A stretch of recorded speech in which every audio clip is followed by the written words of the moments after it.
Hello everyone, आज का topic है वर्ग तथा वर्गमूल, स्क्वायर एंड स्क्वायर रूट। सबसे पहले हम पढ़ेंगे वर्ग स्क्वायर।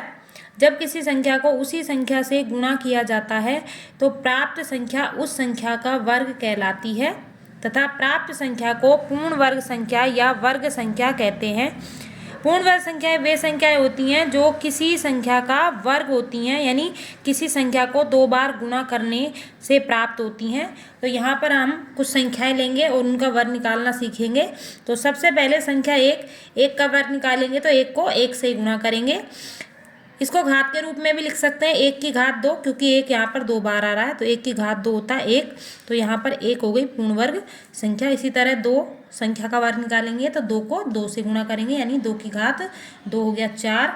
3 का वर्ग निकालेंगे, 3 गुणा 3, 3 की घात 2, 3 की घात 2 होती है 9। 4 का निकालेंगे, 4 गुणा 4, 4 की घात 2, 4 की घात 2 हो गई 16।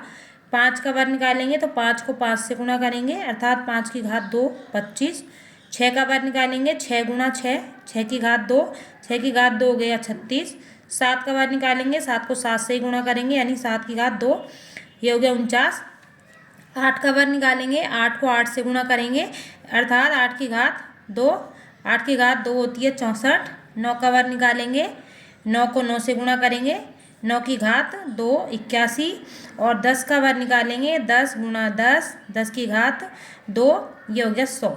तो यहाँ पर ये जो संख्याएं प्राप्त हुई 1, 4, 9, 16, 25, 36, 49, 64, 81, 100, ये सभी पूर्ण वर्ग संख्याएं होंगी जो कभी भी ऋणात्मक नहीं होती हैं।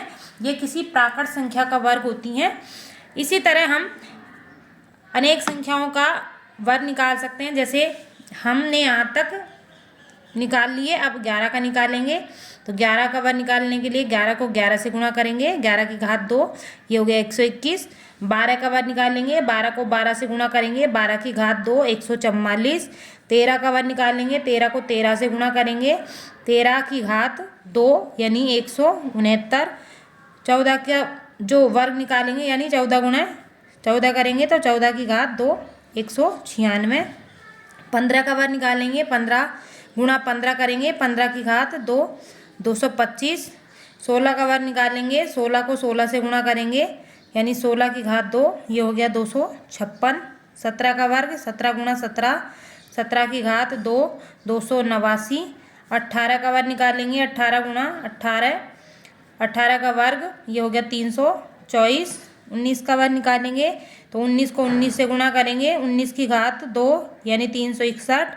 और 20 का वर्ग निकालेंगे तो 20 गुणा 20, 20 की घात 2, यानी 400। तो यहाँ पर हमने संख्याओं के वर्ग निकालना सीखे, और संख्याओं के वर्ग निकालने पर जो हमें संख्याएं प्राप्त हुई वो सारी पूर्ण वर्ग संख्याएं कहलाएंगी। जैसे यहाँ पे 121, 144, 169, 196, 225, 256, 289, 324, 361 और 400, ये सभी पूर्ण वर्ग संख्याएं हैं। इस तरह से हम 20 से आगे की जो संख्याएं हैं उनका भी हम वर्ग निकाल सकते हैं। तो किसी भी संख्या का वर्ग निकालने के लिए उस संख्या को उसी से गुणा करना पड़ता है। तो यहाँ पर हमने संख्याओं का वर्ग और उनकी पूर्ण वर्ग संख्याएं निकालना सीखा। यदि वीडियो अच्छी लगी हो तो लाइक करें, शेयर करें और चैनल को सब्सक्राइब करें। Thank you.